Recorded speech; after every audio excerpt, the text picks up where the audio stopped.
Okay, we are now live. Thank you.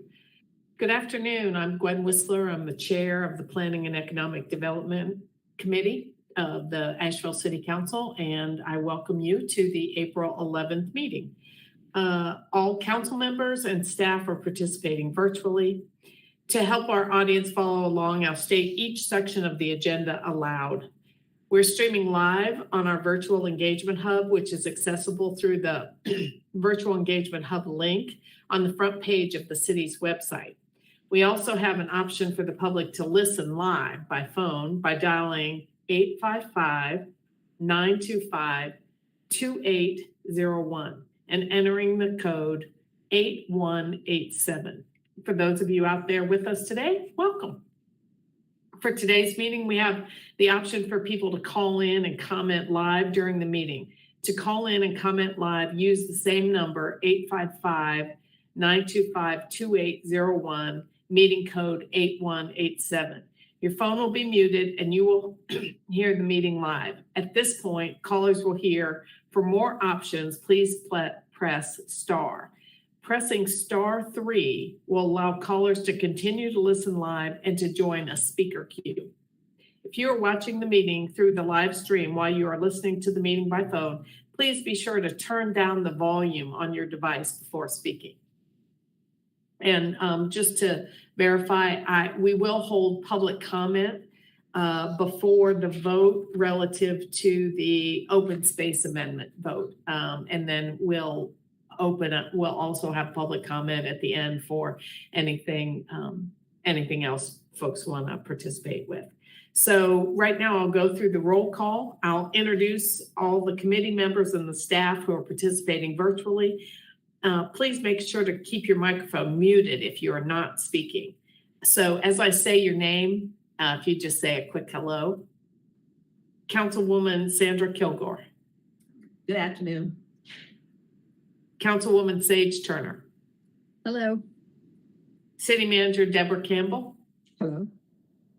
Planning and Urban Design Director Todd Okolachaney. Good afternoon. Urban Planner 2 Sasha Bertunsky. Hi. Urban Planner 2 Vidila Satmika. Hello. Okay, super. So the first item of business is to approve the minutes of our November 2021 meeting. Do I have a motion? So moved. Thank you. Sandra. Do I have a second? I'll second. Thank you. So now I'm going to go through and do a roll call vote. If you'd say aye or nay to approving the minutes. Councilwoman Kilgore? Aye. Councilwoman Turner? Aye. And myself, aye. The minutes have been approved. So the first item on the agenda is the South Slope Vision Plan. And we'll just basically be getting an update. And Todd and Sasha will go ahead and present that. Actually, we are going to have a motion to see whether we recommend that it go forward to City Council. So I will again open up public comment before we take a final vote on this one. I'm sorry I missed that. So I'm not sure who's taking the lead on this, Todd or Sasha, but jump in. Thanks. I'll give a quick update. Todd Okolachaney, Planning and Urban Design Director, and just want to mention briefly that this is an initiative that began in late 2017.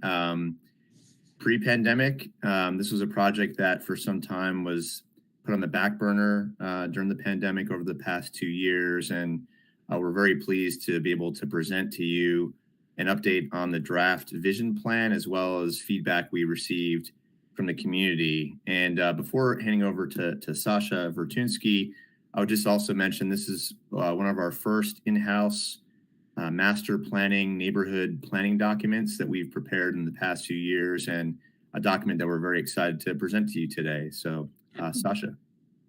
Thanks, Todd. Yeah, that's a great introduction. I'll just go ahead, Beth, you can move forward. So just quickly as a background, as Todd said, we did start this late 2017 and into 2018, had a lot of public input. Some of you we had a pop-up studio down on Cox Avenue, which a lot of folks visited. We had a charrette, multiple focus groups, and met with a number of boards and commissions and committees. I've also, last year I went through a draft concepts with the advisory committee, and we released our draft plan at the end of February and just closed public comment last Friday. So next. And I guess I should say that that plan was on the public input site and let folks kind of answer questions about different sections of the plan and had lots of open comment opportunities. So basically the plan has 5 main themes and 10 key initiatives. This is not a plan that is trying to just upend, or it's not a major kind of redevelopment of the South Slope area. We're trying to build on the existing assets. I've really come to think of this area, and you could go forward, Beth, if that's okay. I really think of this area as kind of a it's like almost like a crossroads. We've got neighborhoods on either side, South French Broad, South Side, East End, Oakhurst, and the hospital district and downtown. And so it's kind of this meeting place of a lot of things that are going on. And there's people who live in the district and right next to the district. And so we're really trying to connect all these things together and also make it a meaningful place for both businesses and residents and the whole community. And so our vision is really to kind of build on those assets and build towards the future. Next. So this is just the boundary area. We call it the South Slope study area. Most people think of South Slope as a much smaller part of this area. And historically, a lot of this area was known as South Side, and that's why we've called it South Slope, a South Side neighborhood, to really try to acknowledge that history. Obviously, Maple Crest is within the study boundary, but we were very careful when we were drawing these boundaries to not go into the neighborhoods themselves. Really, this is about commercial or mixed use areas. Next. So the 5 themes: quality built environment, unique and inclusive sense of place, strong local economy, multimodal transportation, and strategic infrastructure and natural environment. Next. And then we've got 10 key initiatives, and I'll go into that in a little bit later. Next. So the first theme is quality built environment. And when we look at this area, this is a zoning map, the CBD being in gray. We've kind of got a mix of zoning districts here. We kind of inherited some of these more suburban zoning districts, and that's really reflected in the physical form on the ground. So we want to reinforce a more urban form. This is one of the few places that we can actually build density in our city without a lot of, without too much resistance. We don't have a ton of places in the city that height is a great place to put it. We do want to emphasize local uses that benefit local residents. Right now, this area is, parts of it are very tourist oriented, and that's totally fine. But the more of a mixed economy we have, the stronger it is, so that when we have things like pandemics or other things, you can weather an economy when you've got a lot of different things going on. And also the quality of the public realm needs to be improved. We have very few street trees in this area. And I think trees are one of the bigger things that people really want to see kind of added back into the landscape. And as things redevelop, we have that opportunity here, especially street trees. Next. So as part of the process, we had this character map that we put together. The red being kind of mixed use, a little bit taller environments. The light blue is more residential emphasis. The light yellow on the edges, which we call kind of the shoulders of the district, are transition zones where we're right up against residential zoning, and we want to be careful about how tall we get. And some uses, like maybe nightclubs aren't the right uses for right there behind somebody's house. The purple area was an area that people felt very strongly about. They wanted to be careful about height and uses in that area. It's kind of maybe the most walkable piece of the South Slope right now. Some people referred to it as the heart of the district. And then the green is obviously park amenities. Next. The next theme is a unique and inclusive sense of place. We've tried to build equity into all of these themes, frankly, and so there's not just one theme around equity, but making sure that this is an inclusive place and people don't feel like they're unwelcome. We definitely heard some comments in the public input process around when people see development, they're not sure they're a welcome to that place, or is it for me kind of thing. So we want to make sure that there's opportunities for everyone to either own businesses or live in this area. Next. Strong local economy. And so when we say local economy, we both mean business opportunities, but also housing. We've kind of put housing in this category, just like we did in the comprehensive plan. So supporting local businesses, organizational supports, public infrastructure for businesses, and then also kind of encouraging affordable housing and production and preservation of those units. Next. And multimodal transportation. I'm sure you're all very familiar with this. We're basically trying to create a safe, accessible place for folks. This area, we've obviously got a grade. We've got topo challenges. If you're down at the bottom of the hill at Southside and you're trying to get up to Hilliard or Patton, there's some grade challenges if you're on a bike. We have some right-of-way challenges, like on Hilliard, there's limited right-of-way if we want to create more wider sidewalks and bike lanes. So we're trying to address some of those things. And in the plan, there's actually a list of 10 kind of prioritized projects for that. Next.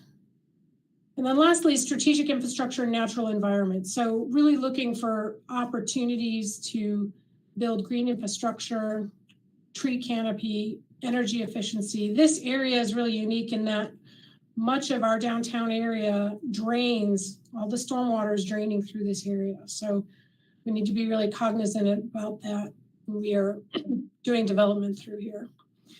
And one way to do that is through, green infrastructure, especially in our streetscapes. Next. So there are 10 key initiatives, and I'm not going to go through all 10 of these. I did that for the Downtown Commission, and I can talk fast, but I don't want to take that much time. So I just decided to highlight a couple of these next. The first one is updating design guidelines and zoning.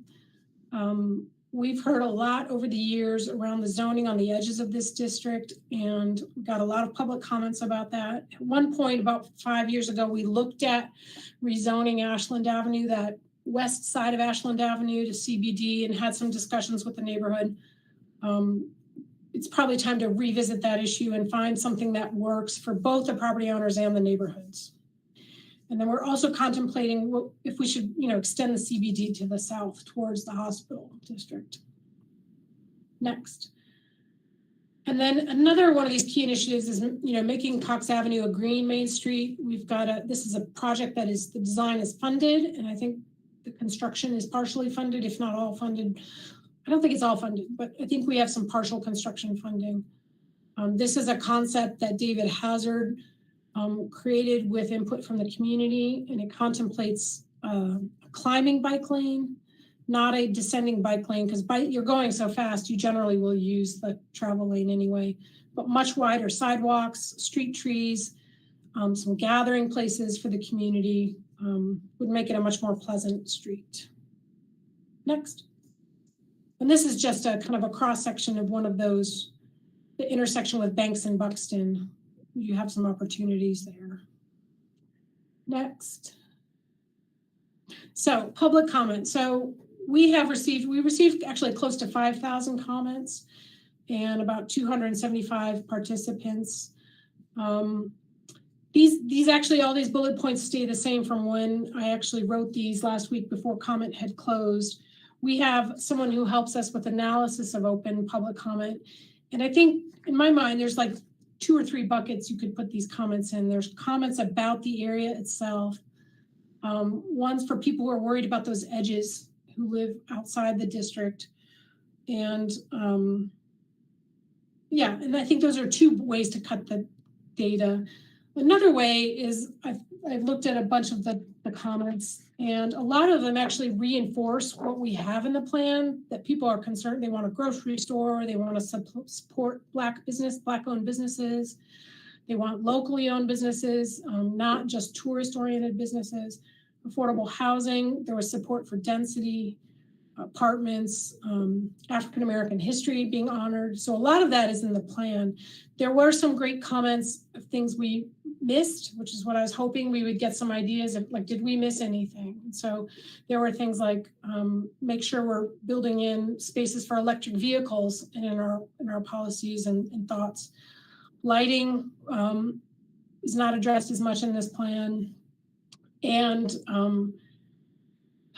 some concerns about mountain views were expressed, and we did not really address that too much in this plan. And then there were some very specific things about, like, maybe this crosswalk or that one.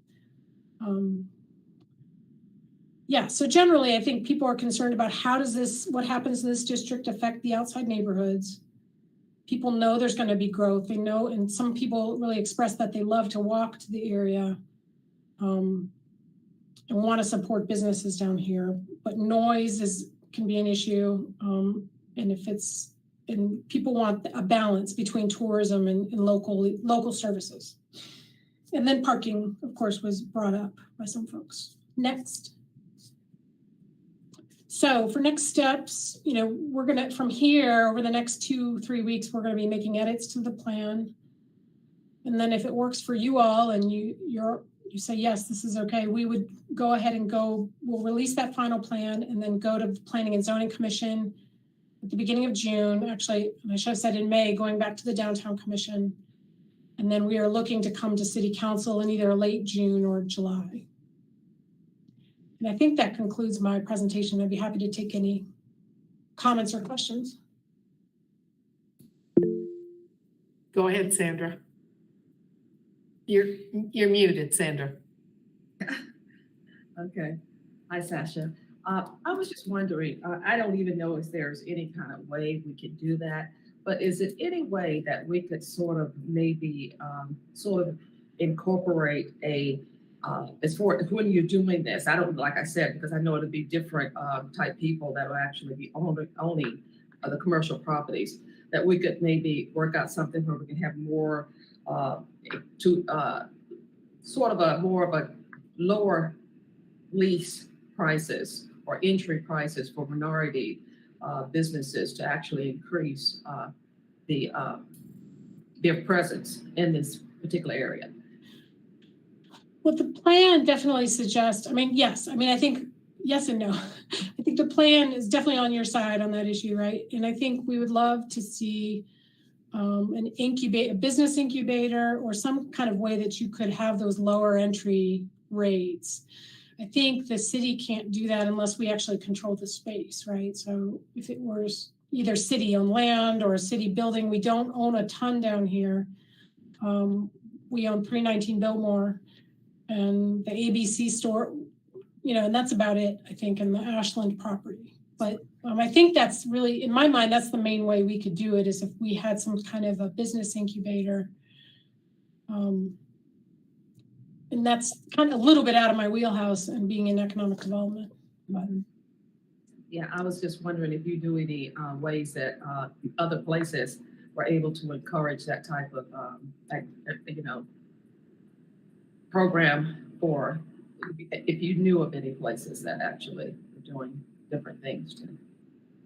I'm not sure myself. I'm just wondering if it's worth looking at. Yeah, for sure. Yeah, and I think it's part of the implementation of the vision plan, because this is very conceptual and doesn't have the details of quite yet how each one of these recommendations are achieved. But it is something that certainly we can look at through our business inclusion program. I think would be probably the ideal opportunity for us to look at this specific geography and creating opportunities for minority-owned businesses. So Deborah, how are they plan to do that? I was just wondering. I know, do you have any ideas to? So most of it is gonna take money and we're gonna have to figure out how to get those resources added to our city budget, and in particular in community and economic development, specifically targeting minority-owned businesses. So in other words, you'll be subsidizing the actual. Correct. We would have to That's what you- write down the rent. Mhm. Okay, got it. Yep.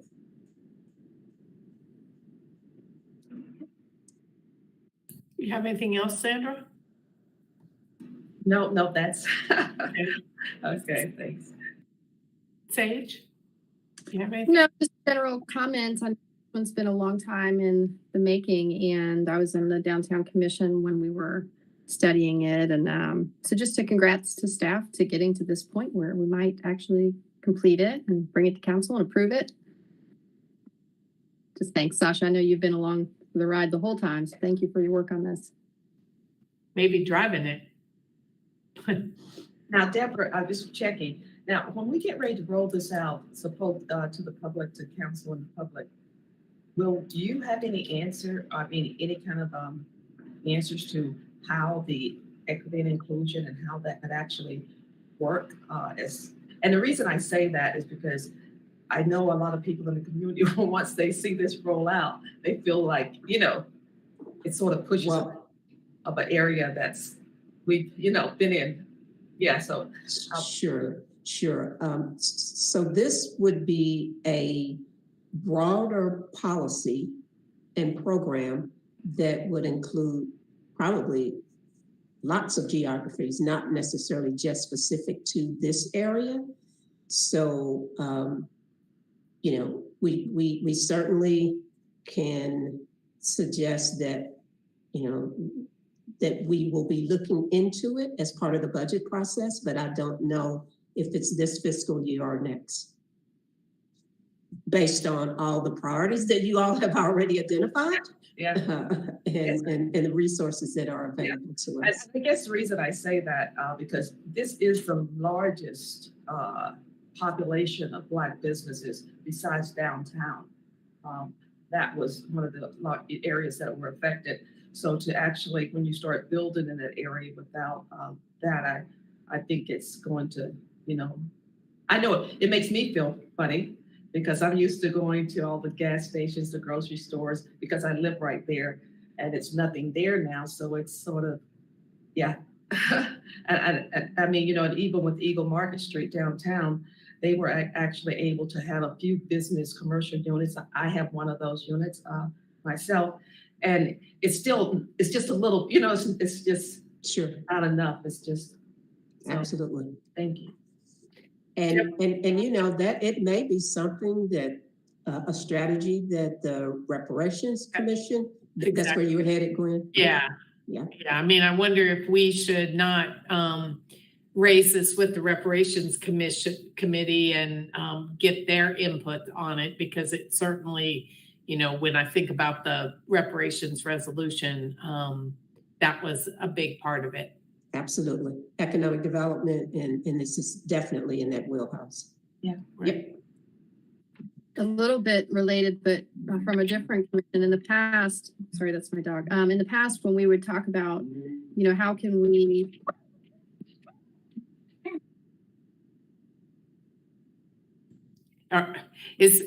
The puppy is just not letting you participate? I understand. Okay. So with that, if I could get a motion and a second to push to recommend consideration for city council, and then I'll open it up for public comment. I'll move. Thank you. I'll second. Thank you. And with that, do we have anybody in, I guess I didn't really ask them to indicate what they'd be interested in, but if there's anybody in the queue that might want to speak on this. No, we don't have any colors on the line. Thank you. Okay, so with that, I'll go ahead and open up, I'll do a roll call vote to recommend this item to be considered by City Council. Councilwoman Kilgore, Aye. Councilwoman Turner? Aye. And I'm also an aye. So unanimously will ask City Council to consider this vision plan. And again, thanks so much, Sasha. Lots of hard work. And I mean, I was really impressed by how much public comment you got. So you're doing something right. Let's make sure we learn those lessons, whatever they were. Thank you all. Thank you so much. So the next on the agenda is an update and review of the proposed open space UDO changes. And Todd Okalachini and Vidila Safika will present this item. Thank you, and good afternoon again. Next slide, please. So we're here today to kind of provide an update after we had the council work session last month on our proposal regarding both open space text amendments as well as some zoning map changes. And we like to just give a high level overview and try to touch upon some of the feedback that we received from council members at that work session. And as just a reminder that the open space regulations and zoning map amendments are primarily related to private open space, not public open space. So when we talk about open space in this context, we're talking about open space that's provided as part of private development for the most part, and not publicly maintained or operated open space. And that during this time, as we worked on the zoning amendments, that we were very intentional to try to balance city goals related to both housing and the environment. This is another effort that actually started pre-pandemic. So we've been working on this for a number of years since 2019. And through that time, we collaborated for a several month-long period with an open space task force that consisted of representatives from 8 different boards and commissions that we felt really helped to elevate and improve the draft regulations that we worked on over that time. Lastly, that there are obviously a diversity of perspective and opinions on this proposal, and like many zoning amendments, we try to balance those different perspectives as best that we can. And finally, staff is recommending that we are asking the PED committee to try to move this forward in our public hearing process and proceed to both Planning and Zoning Commission and City Council. Next slide, please. This is just a recap of why we are updating open space regulations. And at the public City Council work session, I had identified that there's obviously a large lack of housing right now, that we have limited supply, housing affordability issues. And I just saw recently, I believe, that mortgage rates, and Ms. Kilgore would probably know this quite well, that mortgage rates have actually, I think, exceeded 5%. So they're up about 2% just in the last year alone, and where it was really hovering around that 3% rate range for many years. So those additional mortgage rates increases compounded on top of our limited housing supply has made housing even less affordable right now.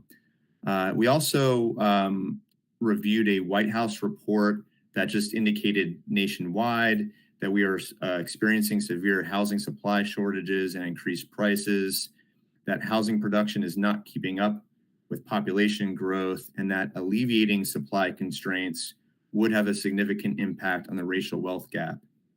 Open space regulations, as well as removing barriers to infill housing in general, are both strategies that are identified in the Living Asheville Comprehensive Plan. And finally, updating our open space regulations would align with several city council strategic goals around affordable housing. Next slide, please. So some of the primary goals related to open space, I'm actually going to hand this over to Vidila to cover this section. Thanks, Todd. Thank you, council members and city manager, members of the public. To remind everybody, the primary goals here are to implement the comprehensive plan, and one of the tasks we're looking at is how to remove barriers to infill housing. But this isn't obviously about housing. This is about improving open spaces. So we're specifically making recommendations to make better quality open spaces. Under the current regulations, we allow for some open spaces to be in parts of property that are suboptimal, like steeper slopes. We're seeking to simplify and clarify building and regulations for development and for those who manage and have to enforce the regulations. Incentivizing better stormwater is a key goal here that we're very excited about for large projects that we don't have today. And we have a regulation and some rezoning proposals to tighten up open space protections in the River Arts District. So this is a chart showing a summary of the current open space regulations compared to the proposed. We showed this to you last month at the work section, but we'll repeat it again here. I'll go through it kind of quickly because we want to talk about some other things, but for residential, we're really moving from this general description that says you have to provide 500 square feet of open space or 15% of a parcel, whichever is greater, to a tiered system. And the tiered system is going to work much better because it's the same. Whereas when you have this 500 square feet per unit number, if you have a larger development on a small piece of property, the open space can end up being the majority of the property, which makes development, infill development, where we want to have people so that we can have walkability, it makes that type of development not feasible, sort of pushing the suburban type of land pattern. And we're trying to get away from that. For subdivisions, we're suggesting that the open space requirement be pared back a little bit. Some of the idea here is that these are properties where residents have front and backyards and green space. They can have barbecues in the front or the back. Do we really need to also take away property that can lead to potentially another home? We think we can be a little bit more gentle in that requirement. For commercial property, we're staying right about the same. We're just proposing to bring down the upper end a little bit. I'll remind you that in most cities in North Carolina, they don't require any open space for commercial property. So we're unique in that, and we propose to continue to provide open space for commercial. Stormwater, this is a new incentive that we're proposing that would say that for all large sites over 1 acre, they would have a significant incentive to implement mitigation for stormwater. So today you can have a large parcel of land and you don't have to do stormwater management. But under our proposal, most projects will probably choose to do that, and that'll be good for our stormwater long-term. Affordable housing, we're just pointing out here that if an affordable housing project is on a site that's larger than 1 acre, we're not going to hold them to this new higher standard for stormwater because we're trying to balance the requirements with this need for affordability, because a lot of this work is about balancing needs and goals. And then finally, for fee in lieu, we're saying that there's really no difference. You can continue to pay for fee in lieu if you can't provide the open space. So now we'll talk a little bit about what we're proposing in the River Arts District. We didn't have a chance to talk to you about this during the work session. This is an image of the zoning districts within the RAD. And I'll highlight your attention on the bright green property. That's called RAD Open Space and Public Facilities. Now, the chart on the left shows you that RAD Open Space Public Facilities makes up about 40% of the entire River Arts District, right? So it's the biggest area.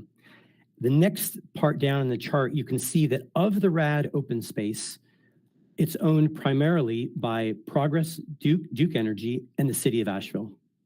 There is one private piece of property, but it recently went through a conditional rezoning, so it's basically locked and is done. So the property that we're talking about, adding some design or some regulatory controls to, is publicly owned. And what we're proposing is that we change the maximum building coverage. What this is a standard that says how much you can build out your site. And today, the allowance is 80%. we're suggesting that that be pared back significantly to only 7% to better protect this riverfront property in perpetuity, so that even though the code intends currently to protect land, it doesn't have the teeth to do that. So by making this change, we ensure that we know even city property, if the Parks Department wants to add in a building, they're going to be constrained by that to keep that open space continuous. And for impervious surfaces, there is no standard today. You can actually pave your entire parcel. What we're suggesting is that the maximum impervious would only be 12%, but we would exclude impervious paths and trails, because in some cases, on some of these narrower lots, just a bike path itself could potentially trigger that amount. And really our intention here is parking lots. And so these are the suggestions. However, you'll notice that there is one pocket of bright green land that is off away from the river. And these are two parcels that we're proposing to rezone because they actually don't work with this proposed change to RAD open space zoning. So let's look at these two, because these are proposed to be rezoned along with the text amendment for open space. So on the left is the existing zoning of the two parcels. The hatched red area are the two parcels. On the bottom right of that hatched area, the smaller parcel, that's a fire station. And the larger one is the Grant Center Parks Department. And it continues onto a little part of the RAD where you can see RAD residential. I'm not sure if you can see my cursor there, but we're not proposing to rezone that. Just the center large part that's contiguous adjacent to the fire station. And so what we're proposing is simply to rezone that back to residential multifamily, which is the zoning district that it was before the form code went into place. And it won't change anything that's currently operating. It won't change the future ability of these two parcels. And these two parcels are effectively kind of limited. The Grant Center in the middle, the biggest property, is a parks project that has already have permits to expand to provide more park services for the community. And the fire station is really a small fire station on a small parcel. So even if they rebuild, the footprint really won't change. All right, now we wanted to talk through a few things that we heard at the council work session a little bit more specifically. We heard about affordability. How will proposed open space changes affect affordability? Vulnerability. How will proposed open space changes affect vulnerable populations? And what are the open space related landscaping changes that are being considered?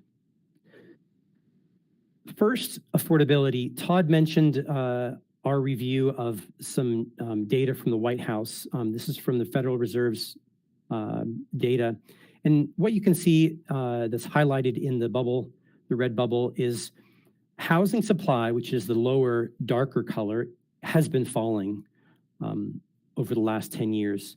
And as a result, housing prices are going up. It's not a surprise. Whenever supply falls, you tend to have an increase in price, and that's happening significantly on the national scale as well as on the local scale. This is data from realtors here in Asheville, very recent. This is, you're seeing February 2021, 2022, and we've called out the median sales price on the that's outlined in red on the top, has increased in 1 year by 17%. And if you look down, the inventory of homes for sale, has decreased by almost 47%. So it's no wonder that these prices are increasing.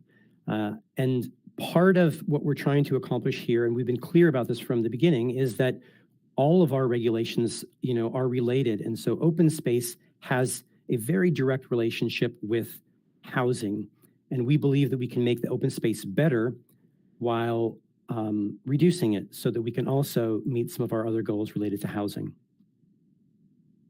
For vulnerability, the proposed open space updates are projected to provide greater flexibility for infill development. And here are 3 expected results that we are imagining and putting forth.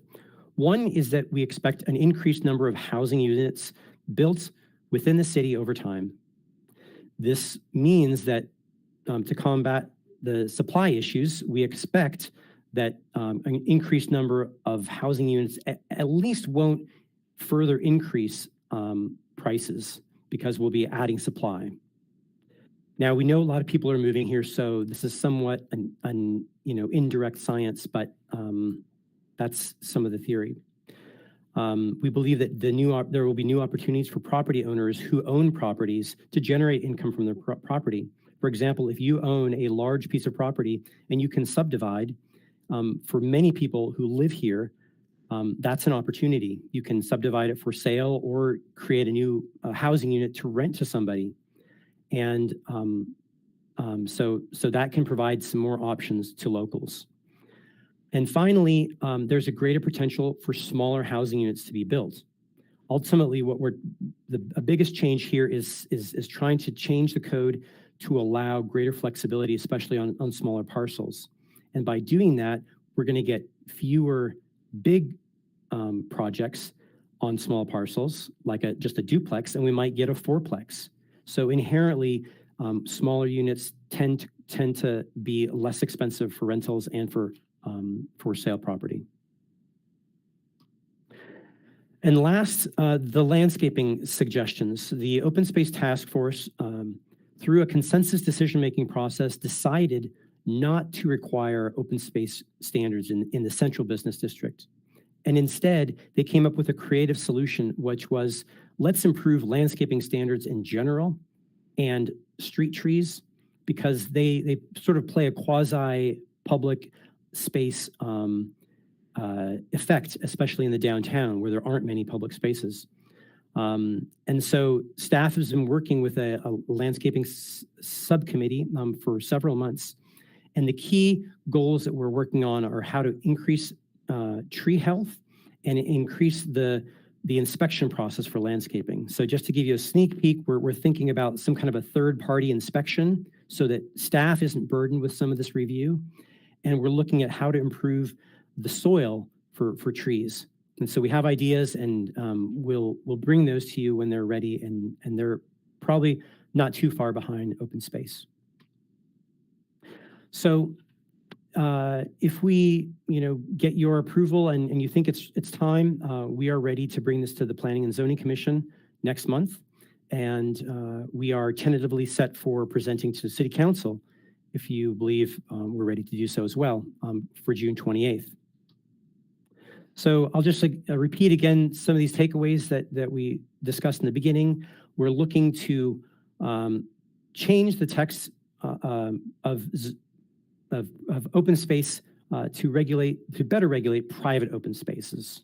That in many cases, the public may be able to use some of these spaces, but they're ultimately private spaces.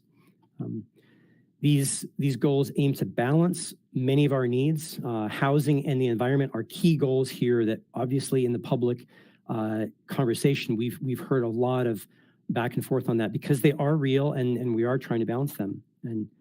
And I'd just like to highlight that everybody who has really sort of pushed us on this has helped us to create a much better ordinance, and we're incredibly appreciative by all that input that has pushed us to think more intensely on this project. We began this project already years ago. We've been collaborating with 8 boards and commissions over a period of about 9 months. There's been a lot of perspectives on this, and we think that those have helped to refine the ideas. And so we look for your support. And I guess that's the last slide. So we'll turn it back to you. Thank you. Thanks, Padilla. Hey, question. When you were addressing the River Arts District, I'm assuming that you've had conversations with Progress and that they are aware and not opposed to the change in their property zoning? We have reached out to Duke Progress multiple times, and I believe we never really got anywhere with communicating with them. We can continue to do that. Most of this property is on a steep slope, and they have their power lines running through this area. So that's primarily what's going on there. But we can continue to try to get some resolution there if that's something that needs to happen. Well, I know. I mean, I'm envisioning this and I can't imagine they intend to, build a building on some of that property. But I do think, given that it's a pretty large chunk of property, we should, just make sure that they are aware that this doesn't surprise them. So, Sage or Sandra, do you have any? Oh, Sandra raised her hand.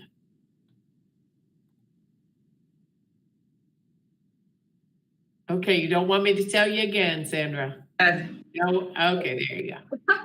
I know. Usually I'm the one. I sort of get a kick out of someone else. Okay. Well, anyway, one thing I'm concerned about, I noticed that you down here, you have impervious surface maximum of 12%. And you said something about basically trying to decrease parking. That was a concern when I was on planning and zoning with the River Arts District, because you can go down to the River Arts District anytime now, and there's cars all on the side of the road, all of it. And the one reason I was concerned about that when I was on planning and zoning was because I felt that it was not actually, it was preventing a lot of, as far as minorities, even Hispanics or Blacks or whatever, they usually travel with family in the car, to these places. You don't see a lot of bikes and things like that going to the parks. And basically you have the elderly who basically, they can't ride bikes or walk or whatever down there. They just sort of have to get in their car and drive. So, and park. And that was one of the reasons I was, real concerned. So I'm just wondering impact of the improving the River Arts District and expanding it so much, but yet it's limiting its use by certain groups of people because it doesn't fit in with their lifestyle, if that makes sense. It does, and that's a really important point. Parking is an important thing in the River Arts District. I'll just say that a lot of these parcels are quite large, and 12% provides a lot of flexibility. So if we just take the parcel on the bottom right, the green parcel that is the what is that park called? Mind blank. French Broad River Park. It is almost 14 acres. And there is a park there. They have a parks facility building, and they have plans even to expand that facility and to put more parking there. We've reviewed this with them and talked and worked through possible issues. The proposed standard would allow them to have 1.7 acres of impervious surface. That's a lot of area and a lot of parking. And so it's limiting, but even if they needed more parking, they could provide it. They would have to use a pervious paving system. So there's flexibility in getting even more parking or more surfaces beyond the 12%. It would just be a little bit more expensive because it would have to capture the stormwater or allow it to infiltrate into the soil. And I would just add, piggybacking what Videla said, that we were very intentional with meeting with other city departments, that we wanted to make sure that whatever percentage we were proposing here would not preclude, any future plans of the city to construct any necessary facilities, as well as parking for folks that visit the River Arts District. So we really tried to take both of those into consideration. And another thing that you were talking about, you mentioned, when you were mentioning about working for, as far as subdividing the land and different things, whatever, but you mentioned something about even if you wanted to build a multifamily unit, are you changing zoning in some of these residential areas to accommodate that? Because No, I'm sorry. I didn't mean to imply that we're changing the zoning citywide. What I'm suggesting here is that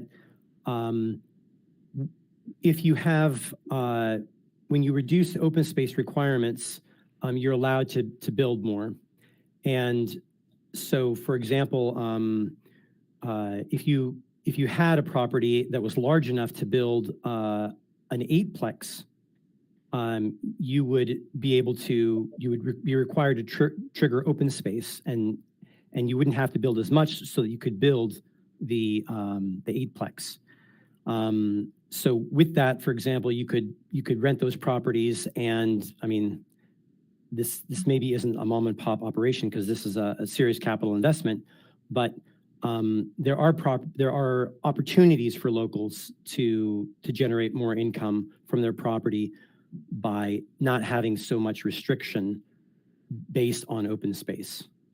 Oh. Sorry, that didn't come out very. Yeah, I'm just sort of still confused because still, unless the places are zoned for multifamily, you really can't. So, and most of these properties here in Asheville, we don't have really, essentially residential, we do not have that particular zoning. I was just wondering, are you going to plan on encouraging that, or maybe bringing that to us later as a possible zoning improvement? We have discussed at some point with available resources in the future, doing what we would call a missing middle housing scan, or really evaluating all of our single family zoning districts to find ways that we can implement other strategies in the Living Asheville plan. And that might include, looking at our single family districts and looking for opportunities to allow more small scale multifamily or missing middle housing, so that the duplex, triplex, townhomes, yes, quadruplex. But we want to really take a deeper dive, into that analysis, and also look at ways that we can make some of this missing middle housing more contextual within neighborhoods and fit into neighborhoods better. Because that's some of the pushback we get from neighborhoods sometimes, is that they see some infill development, missing middle style housing that they feel doesn't really fit well into their neighborhood, into that neighborhood fabric. And we'd like to really take a deeper dive into looking at those issues and developing some solutions around that. Yes, that would be good, because then it would make sense, because as far as improving, increasing the housing supply, that would actually be more beneficial than as opposed to single units everywhere. I'll just really quickly give one example. There was, without getting into too much detail, there's a project in West Asheville that effectively was planning and designing a multifamily housing project that they couldn't move forward on because the open space regulations were too restrictive. So the project disappeared. Had that project had we had this regulation in place, they would have been able to build that. They would have still had open space, and they would have been able to generate income for their family, or potentially to sold units, but that falls in a different category. Thanks, Sage. So I want to highlight some of CAN's. CAN had sent a letter of their opinions on this, and I thought, kudos to CAN if they're listening, because they did a pretty thorough review. They also mentioned the absence of missing middle housing planning, and I just want to layer on my support for some kind of missing middle planning, spending something. We've talked about it as a missing item, as someone that's trying to navigate how to even build an 8-pack in the city on very open, flat land on a commercial corridor. I find that it's problematic and confusing and prohibitive. So I want to highlight that as something that both the neighborhoods have now spoke up about, our own staff and folks like myself. We really need to address this missing middle. It does play into what I would say are some of the opposing opinions on the open space changes, that the concern is really how the individual single family home might feel or be impacted. And I think the missing middle planning might solve that or help solve it. I wanted to go back to the thing that was added today about the river arts for a second. And I've just, for future, as this comes back around to us and gets continually reviewed or updated, this is the first I've seen this. And it's really hard for me to look at what on my screen is like a 3x4 colored map. I mean, I just feel like I'm gonna need more detail. Like when I think about Greenville, South Carolina, so many of us refer to that as like a beautiful river in their downtown. Are we prohibiting something like that with this kind of zoning? Like, what does this mean? What are we giving up here by doing 7% max building? And if it's just parking lots or all steep slopes or something, okay. But I just feel like I need more information. This didn't really get me there. And then the last thing I wanted to add was something else that Pan had brought up about the affordability component. So when this was drafted, we've been working on this a long time, and it may or may not have been before we kind of started working on 60 AMI instead of 80. And I wonder, so Can had made a suggestion that, you give up some more of the requirements for more affordability. I think let's see. Let me find where that was. They have our letter. Limit to 25% of the reduction for open space required for parcels 1 acre or more that voluntarily meet the affordable housing standard, unless it's at 60 AMI. And maybe there's just some play in there that we could consider to achieve more of our AMI targets. And I think that's all my comments right now. I mean, I appreciate all the information about how this really is a housing initiative.